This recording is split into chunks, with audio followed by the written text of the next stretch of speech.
The morning sun beat down hard on the Eastern European countryside, making everything shimmer in the heat. Specialist Sophia Turner wiped sweat from her face and checked the ambulance engine temperature for the third time in 10 minutes. The armored ambulance was running hot, but still safe for summer operations in the Balkans. Everything worked perfectly, which meant Sophia had nothing to do except wait and watch heat waves rise from the dusty road. She was 24 years old, 5'6", with dark brown hair pulled back tight enough to give her a headache. Her hazel eyes constantly scanned everything around her, even when there was nothing to see but rolling hills, thick forests and empty farmland. She'd been a combat medic for 3 years, trained to give emergency medical care during firefights. But right now, her job was much less exciting. She drove an ambulance for a supply convoy, moving medical gear and people between NATO bases in the border region. This wasn't the thrilling assignment she'd imagined when she signed up.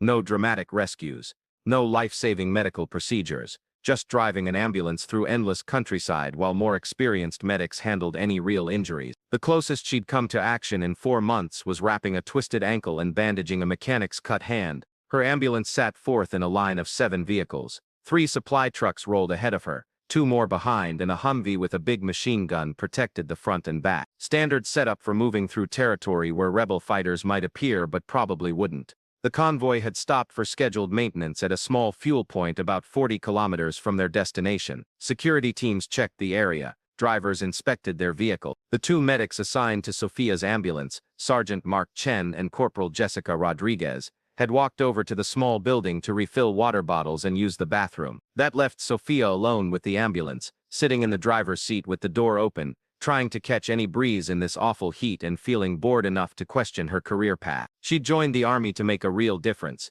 to save lives, to be part of something bigger than herself. Her dad had been a paramedic for 30 years, responding to emergency. She grew up hearing his stories about people he helped, lives he saved through quick thinking and medical knowledge. When he died of a heart attack during her senior year of high school, she decided to honor his memory by following his path, but in uniform, serving her country while helping people who needed it. The reality looked different from what she expected. Yes, she got excellent medical training. Yes, she was making a difference in theory, but the past 4 months had been endless driving, waiting, more driving, and occasionally treating minor injuries that any first aid certified person could handle. She felt like she was wasting her training, her potential, her time. Sophia checked her watch. The convoy commander had approved a 15-minute maintenance stop, and they were at minute 13. Chen and Rodriguez would return any second. They'd climb back in and the convoy would keep rolling through the countryside toward another boring day at another base, where nothing interesting ever happened. She was completely wrong about that. The first rocket screamed across the road and smashed into the lead security vehicle with an explosion that turned the quiet morning into instant chaos.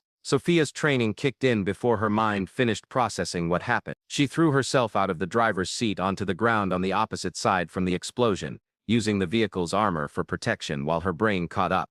The lead Humvee was burning, black smoke pouring from its destroyed engine. She couldn't tell if anyone survived. Then the world exploded with automatic weapons fire. Bullets cracked through the air and sparked off metal as the convoy came under attack from multiple directions. Sophia could see gun flashes from positions in the trees north and east of the convoy. Rebel fighters shooting from hidden spots in the dense forest about 200 meters away. The ambush was well planned, catching the convoy on the open road with little cover and using the destroyed lead vehicle to trap them in place. The rear security vehicle's big machine gun opened up with a sustained roar that was both terrifying and comforting. The gunner fired at targets to the north, tracers streaking toward the trees, but fighters were also shooting from the east, and the convoy was caught in crossfire. Sophia's radio crackled with urgent messages. All vehicles, taking fire from east and north. Multiple enemy positions. Return fire. Medic, we have wounded in the lead vehicle. That last part cut through her fear. Wounded. People who needed medical help. That was her job. She pressed her radio with shaking hands. This is Ambulance 1. I hear you, wounded in lead vehicle. Where are Chen and Rodriguez? The 2 medics assigned to her ambulance were the experienced ones, the ones who'd actually treated combat wounds before. She needed them. A different voice came back, strained and urgent. Ambulance 1. Both your medics are pinned down in the building, taking fire. They can't reach you. Lead vehicle has at least 2 wounded, possibly more. We need medical help now. Sophia felt ice in her stomach. Chen and Rodriguez were trapped. The lead vehicle had injured soldiers who needed immediate care, and she was the only medic close enough to help. She looked at the situation with forced calm that surprised her. The lead Humvee sat about 30 meters ahead of her position. Between her ambulance and that vehicle was open ground with almost no cover. Crossing it meant exposing herself to fire from the fighters in the trees, but soldiers were wounded, and possibly dying in that burning vehicle, and waiting for things to improve meant they might not survive. Her father's voice echoed in her memory. The most important thing in emergency medicine isn't your equipment or your training. It's your willingness to go where the patient is, even when it's hard or dangerous. Sophia grabbed the medical bag from the ambulance, a large pack with trauma supplies, bandages, medicine, and everything a combat medic might need to keep someone alive until they reached a hospital. She also grabbed her rifle, the weapon she'd qualified with but never actually expected to use in combat. The gun felt heavier than she remembered from the range.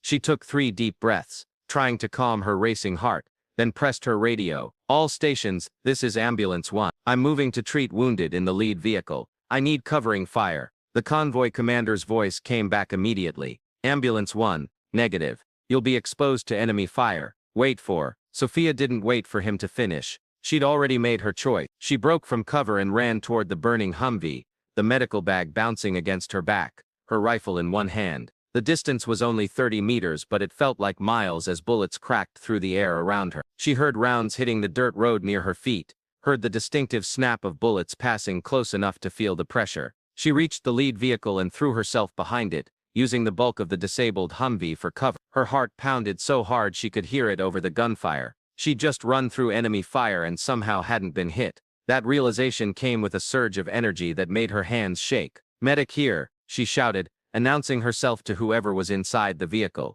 "How many wounded?" A voice came from inside, tight with pain. "2 wounded. Gunners hit bad. Drivers got shrapnel wounds. The rest of us are pinned down but okay." Sophia moved to the vehicle's passenger side where she had the most protection from incoming fire. The door was damaged but still partly working. She pulled it open and immediately checked the situation inside. The driver, a young soldier whose name tape said Morrison, had multiple shrapnel wounds to his arms and face from the rocket strike. Painful and bleeding, but not immediately deadly if treated properly. The gunner who'd been manning the big weapon when the rocket hit had taken the worst of the blast. He was unconscious, bleeding heavily from wounds to his chest and legs, and clearly in critical condition. "I need help getting the gunner out," Sophia said to the other soldiers in the vehicle, a lieutenant and a specialist who both looked shaken but functional. "We need to get him into the ambulance where I can treat him properly." The specialist helped her pull the wounded gunner from the turret position, a difficult process because of his wounds in the tight space. As they worked, bullets continued to hit around the vehicle. The rebel forces kept up steady fire, and from what Sophia could hear, they were trying to move closer to the convoy through the forest cover. They got the gunner out and onto the ground behind the Humvee, where Sophia immediately began trauma care. His wounds were severe, multiple shrapnel penetrations to his chest, likely lung damage based on his breathing sounds, and heavy bleeding from his left leg, where a large piece had cut his main artery. He was going to bleed out in minutes if she didn't stop. Sophia's hands moved with speed she didn't know she had, driven by training that had been drilled into her through endless practice. She applied a tourniquet to the leg wound, stopping the arterial bleeding that would have killed him fastest. She inserted a needle into his chest to address what she thought was a collapsed lung preventing him from breathing properly. She started an IV line and began pushing fluids to fight shock. While she worked, bullets continued to snap overhead and hit around the vehicle. The convoy's defensive fire was intense. She could hear the big machine gun from the rear security vehicle, rifles firing from various positions, and the distinctive chatter of another machine gun. But the rebel fire wasn't slowing down. If anything, it was getting stronger. "Ambulance 1, this is actual." The convoy commander's voice came over the radio. "We have enemy forces trying to flank from the east through the trees. They're moving into assault positions. We need that ambulance mobile and ready to move wounded. What's your status?" Sophia pressed her radio while maintaining pressure on a bleeding wound. "Actual, I have 2 critical wounded at the lead vehicle. I need at least 5 more minutes to stabilize before transport." "We don't have 5 minutes. Enemy forces are closing through the forest. Get those wounded loaded and get back to your vehicle now." She looked at the wounded gunner, at the IV line running life-saving fluids into his arm, at the chest seal she just applied over his wound. Moving him right now before he was properly stabilized would likely kill him. But staying here while fighters moved through the forest for a closer assault would get everyone killed. The specialist who helped her move the gunner spoke up. "Ma'am, I can carry the critical one. Morrison can walk with support, but we need to move now." Sophia made her decision. Get them to the ambulance. I'll cover your movement." She grabbed her rifle, which she'd set down while treating the wounded, and moved to a position where she could see the eastern trees where the fighters were reportedly advancing. Through the summer haze and plants, she could see movement. Armed figures using the forest cover as they moved toward the convoy. The specialist and Morrison began moving toward the ambulance, carrying the critical casualty between them. Progress was slow, but they were moving. Sophia positioned herself to provide covering fire if needed, her rifle up and ready, despite never having fired at another person in her entire life. One of the advancing fighters emerged from the trees to fire a rocket toward the convoy's center vehicles. Sophia saw him clearly, about 150 meters away, standing to take his shot in the open field between forest and road, the launcher clearly visible on his shoulder. In that instant, she understood that if that rocket hit one of the fuel trucks, the explosion would likely kill multiple soldiers and destroy their chances of escape. Her rifle was already aimed in his direction. She centered the sight on the figure's chest, controlled her breathing the way she'd been taught on the qualification range, and squeezed the trigger. The rifle cracked, and through the sight, Sophia saw the fighter jerk and fall. The rocket launcher dropped without firing. She'd just shot someone, killed someone. The realization tried to overwhelm her, but she pushed it aside.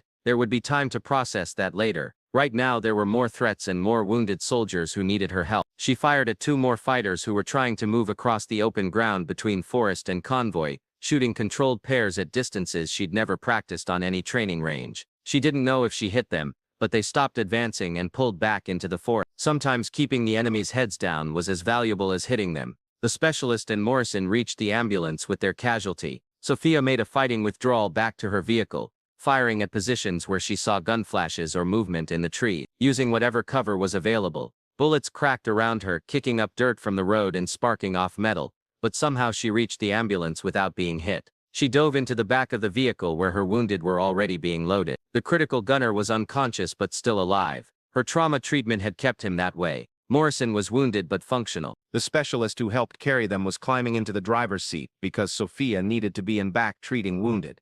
"Where are Chen and Rodriguez?" Sophia asked, suddenly remembering her two fellow medics were still trapped in the building. "Still pinned down," the specialist, his name tape said Jackson, replied. "The convoy commander is trying to coordinate fire to suppress enemy positions so they can reach us." As if to emphasize his words, the sound of gunfire got louder. Sophia could hear the big machine gun keeping up steady fire into the trees along with multiple rifles. Through the ambulance's small windows, she could see the building where Chen and Rodriguez were trapped. Fighters were shooting at it from positions in the northern forest, keeping the medics unable to move. The convoy commander's voice came over the radio. "All vehicles prepare to move. We're breaking contact and withdrawing south on the main route. Ambulance, you're third in line. When I give the signal, you move fast and you don't stop until we're clear of the danger zone." Breaking contact made tactical sense. The convoy was outnumbered, taking casualties, and in danger of being overrun if they stayed in position. But it also meant abandoning Chen and Rodriguez in the building along with the people there. Sophia pressed her radio. "Actual, we can't leave our people in that building." "We're not leaving them, Ambulance 1. The building has supplies and defensible position. They'll hold there until we can organize a relief force. Right now, we need to get these wounded to a surgical facility or they'll die. You've got critical wounded who need treatment we can't provide here." He was right. The gunner she'd stabilized would die without surgery to repair his internal injuries. Morrison needed proper treatment for his shrapnel wounds. Staying to fight would likely result in more wounded without the combat power to change the tactical situation. But abandoning fellow soldiers felt like betraying everything she'd been taught about leaving no one behind. The decision was made for her when a rocket slammed into the fuel truck directly in front of her ambulance. The explosion was massive, the truck's fuel igniting in a fireball that sent black smoke boiling into the summer sky. The shock wave rocked the ambulance and debris rained down on the vehicle's armored roof. "Move, move, move," the convoy commander shouted over the radio. "All vehicles, execute withdrawal now." Jackson put the ambulance in gear and hit the gas, following the surviving vehicles as they began moving south away from the ambush site. Sophia was thrown against the side of the vehicle as it accelerated, barely keeping her position next to the critical casualty whose IV line she was still monitoring. The convoy picked up speed, moving as fast as the damaged vehicles could manage over the paved road. Rebel fire chased them, bullets sparking off armor. One round punched through the ambulance rear door but miraculously hit nothing vital. The big machine gun in the rear security vehicle was firing constantly, laying down covering fire toward the trees to protect the convoy's withdrawal. They'd traveled maybe 200 meters when Sophia heard an explosion behind them. Another rocket impact or possibly a mine. Someone was shouting on the radio about wounded in one of the rear vehicles. The convoy was being torn apart by the sustained attack. This is trail vehicle. A strained voice came over the radio. We're immobilized. Engine damage. Can't maintain speed. We're falling behind. The convoy commander's response was immediate but carried the weight of an impossible choice. Trail vehicle, can you conduct self-recovery? Negative. Engine's dead. We're sitting ducks if we stay here. Sophia looked out the ambulance's small rear window and could see the disabled vehicle falling behind as the rest of the convoy continued moving. There were soldiers in that vehicle. If they were left behind, the fighters would overrun their position within minutes. She made a decision that she knew was probably crazy but felt absolutely necessary. Jackson, stop the ambulance. What? Ma'am. We're in the middle of a fighting withdrawal. We can't. That vehicle has wounded and they're about to be overrun. Stop the ambulance now. Jackson hesitated for maybe 2 seconds, then hit the brakes. The ambulance skidded to a stop. Sophia grabbed her rifle and jumped out of the back, landing on the pavement and immediately taking cover behind the vehicle's rear. The disabled truck was maybe 50 meters behind them, stopped and taking fire from multiple positions advancing from the forest. Sophia could see soldiers jumping out of the truck, finding what cover they could in the roadside ditch, returning fire at the approaching fighters. All stations, this is Ambulance 1, Sophia transmitted on the radio, her voice remarkably steady considering she was about to do something incredibly dangerous. I'm getting out to provide security for the disabled vehicle and treat any wounded. I need covering fire on enemy positions in the trees north and east. Ambulance 1, negative. The convoy commander shouted, "You're not a combat soldier. Get back in that vehicle." Sophia ignored him and started moving toward the disabled truck at a combat crouch, using the roadside ditch for cover. The rear security vehicle's big machine gun was firing over her head into the trees, keeping fighters from advancing too boldly across the open ground. But she could see armed fighters about 100 meters away at the forest edge, moving to flank the disabled truck's position. She reached the truck and found 4 soldiers taking cover in the ditch. 2 were wounded, 1 seriously, and the other 2 were maintaining defensive fire with their rifles toward the trees. They looked shocked to see her. "Medic here," Sophia announced, already checking the wound. 1 soldier had taken a round through his shoulder, painful and bleeding, but survivable. The other had stomach wounds that looked far more serious. "Ma'am, what are you doing here?" one of the unwounded soldiers asked. "The convoy's leaving us." "No one's leaving anyone," Sophia replied, beginning treatment on the stomach wound. "We're getting everyone out. How much ammunition do you have left?" "Maybe 3 magazines each. Not enough if they rush us from the forest." Sophia worked quickly, applying pressure dressings and giving medicine while bullets continued to snap overhead. The fighters were getting closer. She could hear voices shouting from the trees, could see gun flashes from positions that seemed far too near. She finished her immediate trauma care and grabbed her rifle. "Can you carry your wounded?" "Yes, ma'am, but where are we going?" "That vehicle is dead. We're moving back to the ambulance. It's 50 meters that way. When I start firing, you move as fast as you can with the wounded. Don't look back. Just get to that ambulance." The soldiers looked at her like she'd lost her mind, but they prepared to move. Sophia positioned herself where she had the best view of the trees and began shooting at targets. She wasn't trying for perfect shot. She was keeping the enemy's heads down, forcing them to stay in the forest while the soldiers moved. Her rifle cracked repeatedly as she fired controlled bursts at any position where she saw movement or gun flashes at the forest edge. She emptied 1 magazine and reloaded with movements made automatic by training, continuing her fire. Behind her she could hear the soldiers moving with their wounded, shouting encouragement to each other. "We're at the ambulance," someone shouted. Sophia began her own withdrawal, moving backward while maintaining fire on the fighter positions. She made it maybe 20 meters before the situation got worse. From the trees on her right flank, about 30 meters away, 3 fighters broke from cover and began advancing across the open field toward her position. They were close enough that she could see their faces clearly, close enough that there was no missing at this range. This wasn't keeping heads down or long-distance shooting. This was kill or be killed close combat. Her rifle came up instinctively, muscle memory taking over where conscious thought would have been too slow. She engaged the first fighter with a controlled pair. 2 rounds sent her. He went down in the grass. She moved to the second fighter who was bringing his rifle to bear on her position. 2 more rounds. He dropped. The third fighter got off a burst that cracked past her head close enough to feel the pressure, but her return fire was faster and more accurate. 3 fighters down in less than 5 seconds. Sophia's hands were shaking, her heart hammering, but she was still alive and still moving. She continued her fighting withdrawal back to the ambulance, shooting at targets that appeared from the forest edge, suppressing positions that threatened her route. She reached the ambulance and dove into the back where Jackson immediately hit the gas. The vehicle surged forward, rejoining the convoy that had slowed to provide covering fire during the rescue operation. The ambulance's interior was now crowded with wounded.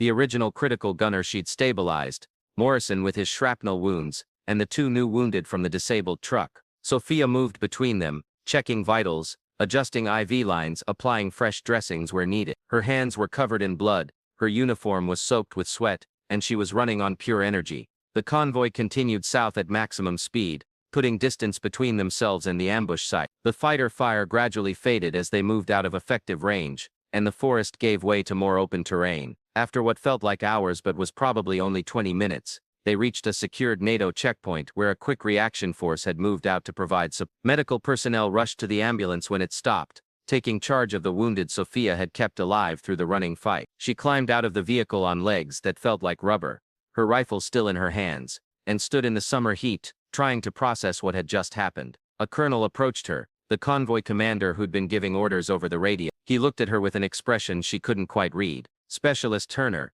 what you just did was either the bravest, or the most foolish thing I've seen in 20 years of service. Possibly both.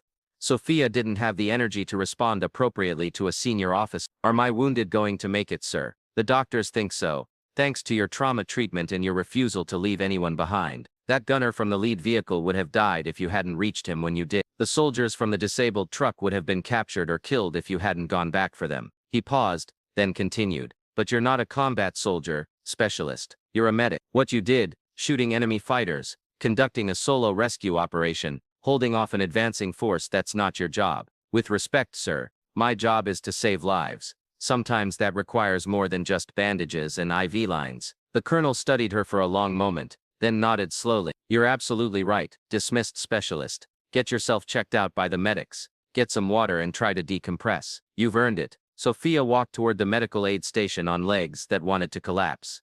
Her mind replayed the events of the past hour. She'd run through enemy fire. She'd treated critical wounded under sustained combat. She'd killed fighters who were trying to kill American soldiers. She'd rescued wounded personnel from being overrun, and somehow, impossibly, she was still alive. A familiar voice called her name and she turned to see Sergeant Chen and Corporal Rodriguez running toward her. They'd been extracted from the building by the quick reaction force, and looked worried and guilty. Turner, Chen said when he reached her, we heard what you did. You treated wounded under fire, went back for injured soldiers, held off enemy forces. That's not stuff you learn in basic combat medic training. Sure it is, Sophia replied, surprised by how steady her voice sounded. You learn to go where the wounded are, regardless of the danger. You learn to do whatever's necessary to keep people alive. That's exactly what combat medic training teaches. Rodriguez shook her head in amazement. Most medics who've been in combat for years haven't done half of what you just did. How did you keep it together? Sophia thought about the question carefully before answering. My father was a paramedic. He told me once that in emergency medicine, you don't have time to be scared or to second-guess yourself. You just focus on the problem in front of you. The patient who needs help, the wound that needs treatment, the threat that needs addressing. You solve that problem, then move to the next one. That's what I did today. Just solved one problem at a time. Well, whatever you did, you saved at least 6 lives today. Chen, the gunner from the lead vehicle is in surgery but stable. Morrison's going to be fine. The 2 soldiers from the disabled truck are both going to recover, and the convoy made it out because you bought time with that rescue operation. The weight of what she'd done started to settle on Sophia's shoulders. She'd saved lives. That was what she'd joined the army to do, what she'd trained for, what she'd hoped to accomplish. But she'd also taken lives. Those fighters she'd shot were dead because of her action. That was something she'd have to process and live with. A major from the medical corps approached and gestured for Sophia to follow him. Specialist Turner, I need you to come with me for a debrief. The battalion commander wants a full report on the engagement, and we need to document your actions for the after-action review. The debriefing lasted 3 hours, with Sophia recounting every detail of the ambush, her treatment of wounded, and her combat action. Multiple officers asked questions, clearly trying to understand how an ambulance driver with minimal combat experience had managed to perform at a level that exceeded many veteran combat soldiers. When it was finally over, the battalion commander, a lieutenant colonel with combat badges and multiple deployment patches, looked at her with clear respect. Specialist Turner, I'm recommending you for the Silver Star for valor in combat. What you did today went far beyond the call of duty. You saved multiple lives through courage and medical skill under fire. Sophia felt uncomfortable with the attention and the talk of awards. Sir, I was just doing my job. Your job is to drive an ambulance and treat wounded in secure areas. What you did was volunteer for combat, engage enemy forces, and conduct rescue operations under fire. That's not just doing your job, that's exceptional courage and initiative. Over the following days, word of Sophia's actions spread through the battalion. She became something of a legend, the ambulance driver who'd turned into a combat medic and fighter when the situation demanded it.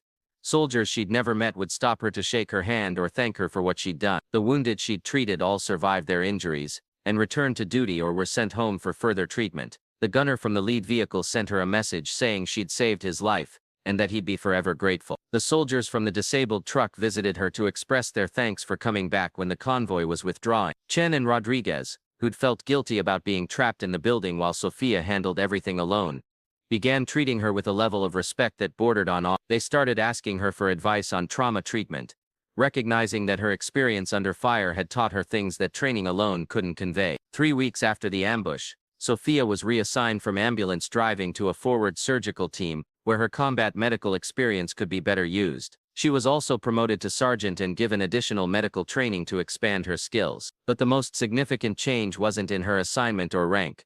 It was in how she understood her role. She joined the army thinking that saving lives would be straightforward, that it would involve medical treatment and nothing more complicated than bandages and medicine. The ambush had taught her that sometimes saving lives required much more than that. Sometimes it required running through enemy fire to reach wounded.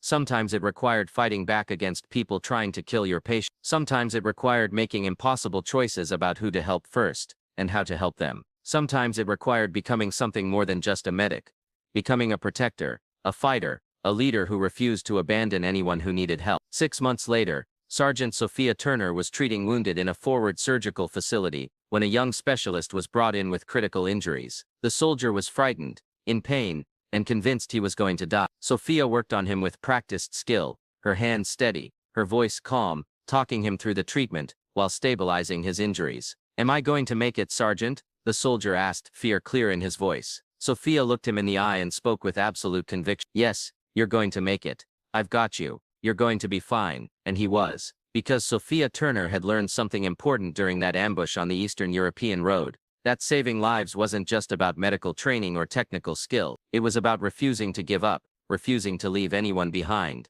and being willing to do whatever was necessary to protect the people who depended on you. She'd been just an ambulance driver until enemies attacked and the situation demanded she become something more. She'd grabbed a rifle and fought back.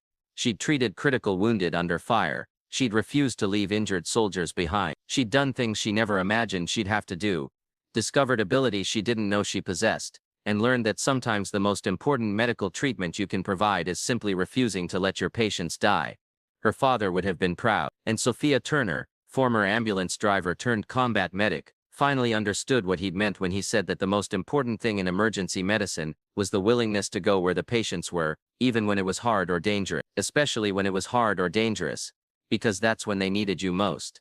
Years later, when training new combat medics, Sophia would tell them about that day on the Eastern European road. She'd tell them about running through enemy fire, treating wounded under sustained attack, and fighting back when necessary to protect the injured. She'd tell them that being a medic wasn't just about medical skill. It was about courage, determination, and an absolute refusal to abandon anyone who needed help. And she'd tell them that they were capable of more than they realized, that in the moment when it mattered most, they'd find strength and skill they didn't know they possessed, that their training would carry them through situations that seemed impossible, because she'd lived it. She'd been just an ambulance driver until enemies attacked. Then she'd become everything her patients needed her to be. And in doing so, she'd saved 6 lives, earned the respect of every soldier who heard her story, and discovered exactly who she was capable of being when the situation demanded it. The wolf doesn't announce itself to the sheep. Sometimes it's just an ambulance driver until the moment comes when the sheep need protecting. Then the wolf does what wolves do, and lives are saved, because someone refused to give up, refused to run, and refused to let anyone be left behind. Thanks for watching. Every woman has a story worth telling. Join us to hear them.